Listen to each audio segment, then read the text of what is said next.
सर्वेभ्यो नमो नमः। नमस्कार।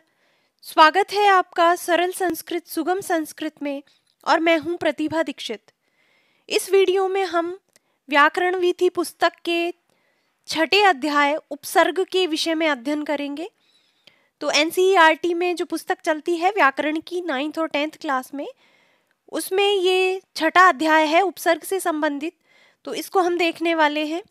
उपसर्ग क्या होता है, तो सबसे पहले उसके विषय में लिखा गया है, धातु रूपों तथा धातुओं से निष्पन्न शब्द रूपों से पूर्व प्रयुक्त होकर उनके अर्थ का परिवर्तन करने वाले शब्दों को उपसर्ग कहते हैं। ऐसे शब्द जो या तो धातुओं के पूर्व जुड़ते हैं या धातुओं से बने हुए शब्दों के पूर्व जुड़कर उनके अर्थ को परिवर्तित कर देते हैं, वो उपसर्ग कहलाते हैं। उपसर्गेण धात्वर्थो बलात् अन्यत्र नीयते प्रहार आहार संहार विहार परिहारवत। उपसर्गेण उपसर्ग के द्वारा धात्वर्थो धातु का जो अर्थ है वो बलात् बलपूर्वक अन्यत्र नीयते अन्यत्र ले जाया जाता है। अर्थात उपसर्ग के द्वारा बलपूर्वक जो धातु है उसका अर्थ परिवर्तित कर दिया जाता है। उपसर्ग लगने से धातु का अर्थ परिवर्तित हो जाता है और इसका उदाहरण देते हैं, जैसे कि प्रहार आहार संहार विहार परिहारवत। जैसे हार में प्र सम वी परि ये उपसर्ग लगाने से इनका अर्थ भिन्न भिन्न हो जाता है। तो इसी प्रकार उपसर्ग धातुओं के साथ जुड़कर उनके अर्थों को परिवर्तित कर देते हैं। उपसर्गों के जुड़ने से पद का अर्थ बदल जाता है। यथा हार शब्द का अर्थ है माला, परंतु उसमें प्र उपसर्ग लगता है तो शब्द बनता है प्रहार और उसका अर्थ होता है मारना। इसी प्रकार आ उपसर्ग लगने पर आहार शब्द बनता है जिसका अर्थ हो जाता है भोजन। इसी प्रकार यदि हार शब्द में सम उपसर्ग जुड़ता है तो संहार शब्द बनता है जिसका अर्थ है नष्ट करना, परंतु इसी हार शब्द में वी उपसर्ग लगने पर विहार शब्द बनता है जिसका अर्थ होता है घूमना फिरना। इसी तरह परि उपसर्ग जुड़कर परिहार शब्द बनता है जिसका अर्थ होता है सुधार करना या त्याग करना। तो इस प्रकार हमने देखा कि अलग अलग उपसर्गों के जुड़ने से शब्दों के अर्थों में परिवर्तन आ जाता है। उपसर्गों का स्वतंत्र प्रयोग नहीं होता, उपसर्गों का अलग से प्रयोग नहीं होता। उपसर्गों का प्रयोग धातुओं के साथ जुड़कर ही होता है या फिर धातुओं से बने हुए शब्दों के साथ जुड़कर ही होता है। अब यहाँ पर 22 उपसर्गों को दिया गया है। उन उपसर्गों से बनने वाले कुछ शब्द दिए गए हैं और एक वाक्य में उनका प्रयोग करके भी बताया गया है। तो हम देखते हैं। सबसे पहले है प्र उपसर्ग। प्र उपसर्ग जब धातु जैसे भू धातु में जुड़ता है तो पद बनता है प्रभवती। क्री में प्रकर्षः, यत्न से प्र जुड़कर प्रयत्न और प्रतिष्ठा, इस प्रकार के पद प्र उपसर्ग पूर्वक बनते हैं। अब एकस्य पदस्य वाक्य प्रयोग, इनमें से किसी भी एक पद का वाक्य में प्रयोग करके भी बताया गया है किस प्रकार का अर्थ निकलता है। भू धातु का तात्पर्य होता है होना और जब उसमें प्र उपसर्ग जुड़ जाता है प्रभवती पद बनता है तो उसका तात्पर्य होता है उत्पन्न होना, प्रकट होना। तो गंगा हिमालयात प्रभवती, गंगा हिमालय से प्रकट होती है, उत्पन्न होती है। दूसरा उपसर्ग है परा। परा जब जय धातु में जुड़ता है जी धातु में तो बनता है पराजयते पराभवती। इसका उदाहरण है सैनिकः शत्रून् पराजयते, सैनिकों ने शत्रु को पराजित कर दिया। तीसरा है अप उपसर्ग। अप उपसर्ग से किस प्रकार पद बनते हैं। अपहरती, अपकरोति, अपहरण करता है, अपकार करता है। इसका उदाहरण है चोरः धनम अपहरति, चोर धन का अपहरण करता है, चोर धन को चुराता है। चौथा है सम उपसर्ग। सम उपसर्ग से किस प्रकार पद बनते हैं, जैसे संस्करोति, संगच्छते, भली प्रकार करता है, संगच्छते अच्छी प्रकार से जाता है या साथ जाता है। इसका उदाहरण है अध्यापकः छात्रम संस्करोति, अध्यापक छात्र को संस्कार देता है, उसको अच्छी शिक्षा देता है, भली भांति उसको करता है, मतलब संस्कार देता है। पांचवा उपसर्ग है अनु। अनु से किस प्रकार शब्द बनते हैं, जैसे अनुगच्छति, अनुकरोति, अनुसरण करता है, पीछे पीछे जाता है। इसका उदाहरण है शिष्यः गुरुम अनुगच्छति, शिष्य गुरु के पीछे जाता है, अनुगच्छति पीछे पीछे जाता है, शिष्य गुरु का अनुकरण करता है। छठा उपसर्ग है अव। अव से शब्द बनते हैं अवगच्छति, अवतरति। इसका उदाहरण है रामः भवन्तं अवगच्छति, अवजानाति वा। राम आपको भली भांति जानता है, भली भांति समझता है। सातवां उपसर्ग है निर। निर से जैसे गम धातु में लगता है तो पद बनता है निर्गच्छति। क्री धातु में निर और आ उपसर्ग पूर्वक पद बनता है निराकरोति। निराकरोति होता है निराकरण करना, निर्गच्छति होता है निकल जाना, बाहर चले जाना। इसका उदाहरण है प्राचार्यः कार्यालयात् निर्गच्छति, प्राचार्य कार्यालय से निकलता है, बाहर जाता है। आठवां उपसर्ग है निस। निस से निष्कारणम, निस्सरति, इस प्रकार के पद बनते हैं। निष्कारणम बिना किसी कारण के, निस्सरति मतलब निकलता है। तो इसका उदाहरण है सर्पः बिलात् निस्सरति, सर्प बिल से निकलता है। नवा है उपसर्ग दुस्। दुस् से किस प्रकार के पद बनते हैं, जैसे दुष्त्याज्य, दुष्प्रयोजनम, बुरा प्रयोजन, मुश्किल से त्यागने योग्य, इस तरीके के। इसका उदाहरण देखते हैं स्वभावः दुष्त्याज्यः भवति। स्वभाव दुष्त्याज्य होता है, मुश्किल से त्यागने योग्य होता है, अर्थात कोई आदत है, कोई स्वभाव है तो वो बहुत ही मुश्किल से त्यागने योग्य होता है, अर्थात उसको बदलने में बहुत कठिनाई होती है, वो दुष्त्याज्य होता है। 10वां उपसर्ग है दुर। दुर से जैसे दुर्बोध्यः, दुर्लभः, जो कि मुश्किल से जाना जाता है वो दुर्बोध्यः। दुर्लभः जो कि मुश्किल से मिला है, जिसको प्राप्त नहीं किया जा सकता आसानी से, वो होता है दुर्लभः। इसका उदाहरण देखते हैं, वाक्य प्रयोग देखते हैं। अयम गूढ़ विषयः दुर्बोध्यः अस्ति। यह गूढ़ विषय दुर्बोध्य है, मुश्किल से, कठिनता से जानने योग्य है। लेकिन उपसर्ग का विषय बिल्कुल भी दुर्बोध्य नहीं है, सुबोध्य है। ये उपसर्ग को आसानी से समझा जा सकता है, जाना जा सकता है। आप शब्द देखकर उसका अर्थ भी समझ सकते हैं, इसमें कोई मुश्किल नहीं है। अगला उपसर्ग है वी।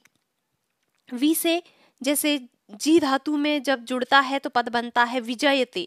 विजय, विजयी होता है, जीतता है। विहरति, विहार करता है। इसका उदाहरण है धर्मः सदा विजयते। धर्म की सदा विजय होती है, धर्म सदा ही विजित होता है। 12वां उपसर्ग है आंग। आंग में जब ये जुड़ता है धातुओं के साथ, ये जो ग है इसकी लोप हो जाता है, केवल आशेष रहता है। तो जैसे आकंठम, कंठ पर्यंत, आजीवनम, संपूर्ण जीवन तक, पूरे जीवन भर। इसका उदाहरण है आकंठम जलम पीतम। कंठ तक जल पी लिया, अर्थात इतना ज्यादा जल पी लिया। कई बार कहते हैं ना मेरा गले तक भर गया है, मैंने इतना खा लिया है।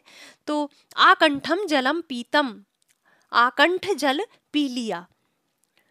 13वां उपसर्ग है नी। नी से पद बनते हैं जैसे निगदति, निपतति, पुत्रः पितरम निगदति, इस प्रकार के पद यहाँ पर बनते हैं।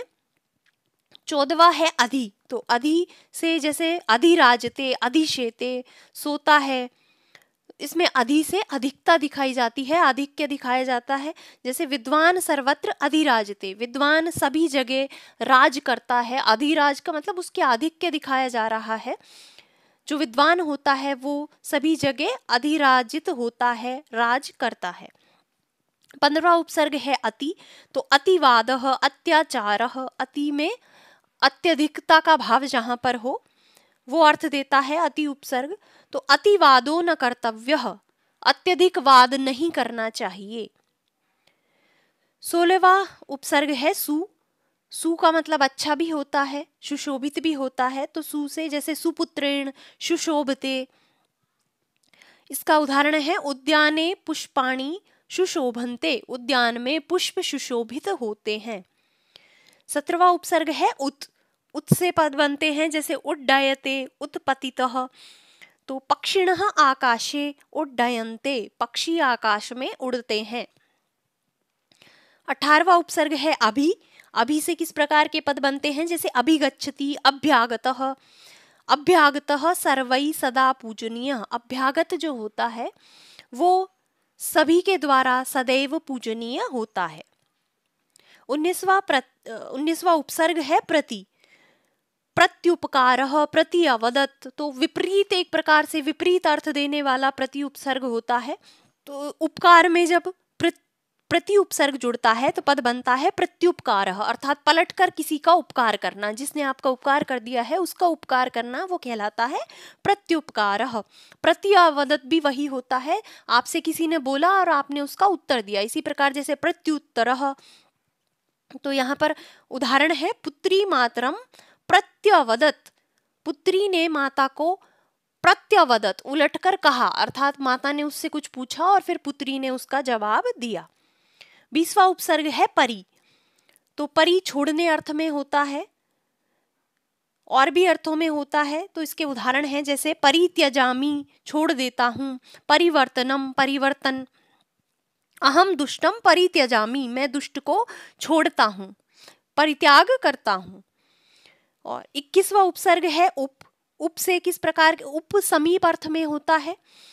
तो उपगच्छति, उपहरति, देखिए उपसर्ग का एक अर्थ हो सकता है, लेकिन वो जब अलग अलग धातुओं से जुड़ते हैं तो अलग अलग प्रकार का एक ही उपसर्ग अलग अलग अर्थ भी दे सकता है। जैसे उपगच्छति में जब ये गम धातु से जुड़ा है तो समीप जाने का अर्थ दे रहा है। उपहरति, उपहरति में उपहार, ह्री धातु से जब ये जुड़ा है तो उपहार का अर्थ यहाँ पर देता है। इसका उदाहरण है जैसे शिष्यः अध्ययनार्थम गुरुम उपगच्छति, शिष्य अध्ययन के लिए गुरु के समीप जाता है। और 22वां उपसर्ग है अपि। तो अपि दधाति, इस प्रकार का ढकने का अर्थ दे रहा है दध धातु के साथ। तो इसका उदाहरण है द्वारपालः द्वारम द्वारम अपिदधाति, द्वारपाल द्वार को बंद कर देता है, अपिदधाति पिदधाति, बंद कर देता है, ढक देता है। तो इस प्रकार से ये 22 उपसर्ग हैं, बहुत आसान हैं। आप एक दो बार इनको पढ़िए, इनके उदाहरणों को पढ़िए तो आपको स्वतः ही इनका अर्थ समझ आ जाएगा। अब आगे देखते हैं, किसी भी धातु में उपसर्ग जुड़ने से अर्थ परिवर्तन होता जाता है। किसी भी धातु में जिस प्रकार से उपसर्ग जुड़ते जाते हैं उसका अर्थ बदलता जाता है। जैसे गम धातु है, यहाँ पर ये जो चिन्ह दिया गया है ये चिन्ह धातु का प्रतीक है, अर्थात गम धातु। गम धातु का अर्थ वस्तुतः होता है जाना, लेकिन इसमें जैसे जैसे देखिए उपसर्ग जुड़ते जाएंगे इसके अर्थ परिवर्तित होते जाएंगे। जब गम धातु में आ उपसर्ग लगता है और पद बनता है आगच्छति तो उसका अर्थ हो जाता है आना। जब गम धातु में उपसर्ग जुड़ता है और पद बनता है उपगच्छति तो उपगच्छति का अर्थ होता है समीप जाना, पास जाना। अनु उपसर्ग जुड़कर जब अनुगच्छति पद बनता है गम धातु से तो उसका अर्थ होता है अनुसरण करना, पीछे पीछे जाना। और अव उपसर्ग जब जुड़ता है गम धातु में तो पद बनता है अवगच्छति, और अवगच्छति का तात्पर्य होता है समझना, समझता है, इस अर्थ में।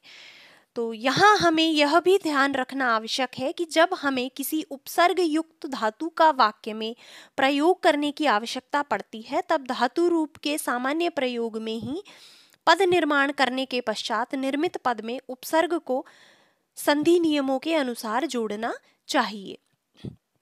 ये कह रहे हैं कि जब हमें मान लीजिए कोई उपसर्ग जोड़ना है, उपसर्ग का प्रयोग करना है तो पहले धातु रूप के सामान्य प्रयोग में पद निर्माण करना है, अर्थात किसी भी धातु में जो सामान्य उसके रूप चलते हैं, जैसे लट लकार में गच्छति, गच्छतः, गच्छन्ति, इस प्रकार चलता है। अब हमें जब उपसर्ग जोड़ना है तो गच्छति के पूर्व में आप जोड़ते जाइए, ये कहना चाहते हैं।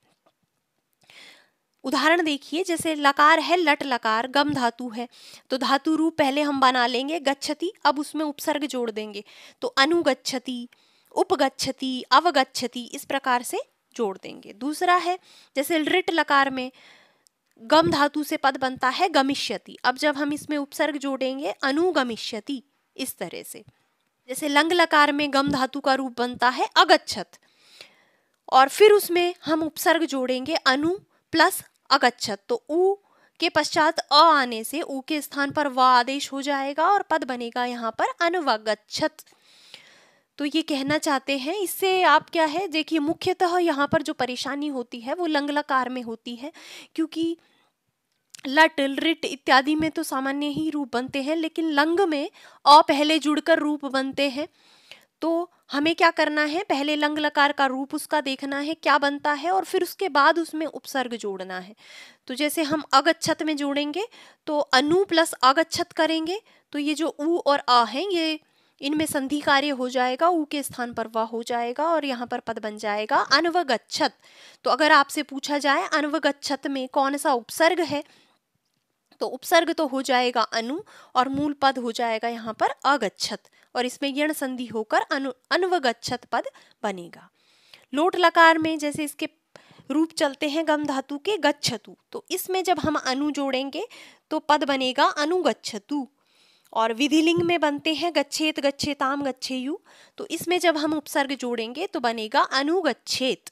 इस प्रकार से तो हमें क्या करना है, जब भी हमें कोई उपसर्ग लगाना हो, किसी धातु के साथ प्रयुक्त करना हो, तो पहले जिस भी लकार में हमको उसका प्रयोग करना है, पहले वो लकार वाला रूप लिखना है और उसके बाद उसमें उपसर्ग जोड़ना है। तो ऐसा करने से लंग लकार में भी आपका कोई जो उपसर्ग से युक्त पद है वो गलत नहीं होगा। तो ये 22 उपसर्ग हैं जिन्हें आप बहुत ही आसानी से समझ सकते हैं, बहुत ही आसानी से पहचान सकते हैं शब्द के अंतर्गत। और अगर आपको थोड़ा सा आपने 2-4 बार इसको पढ़ा है तो आप इनका अर्थ भी आराम से समझ जाएंगे कि कौन सी धातु में जुड़कर कौन सा उपसर्ग क्या अर्थ देता है। तो उपसर्ग से संबंधित इतना ही है। इस वीडियो को हम यहीं पे समाप्त करते हैं। उपसर्ग से संबंधित जो अभ्यास कार्य है वो हम अगले वीडियो में देखेंगे। तो आज के लिए इतना ही। अगर आपको ये वीडियो पसंद आया है तो आप जाने से पहले इसे लाइक कर दें, अपने मित्रों के साथ इसे अधिक से अधिक शेयर कर दें। और अगर आप चैनल पर नए हैं, आपने चैनल को सब्सक्राइब नहीं किया है, तो चैनल को सब्सक्राइब कर लें और बेल आइकन को अवश्य ही प्रेस कर दें, जिससे आने वाले वीडियोस के नोटिफिकेशंस आपको मिल सके। तो मिलते हैं नेक्स्ट वीडियो में, तब तक के लिए धन्यवाद।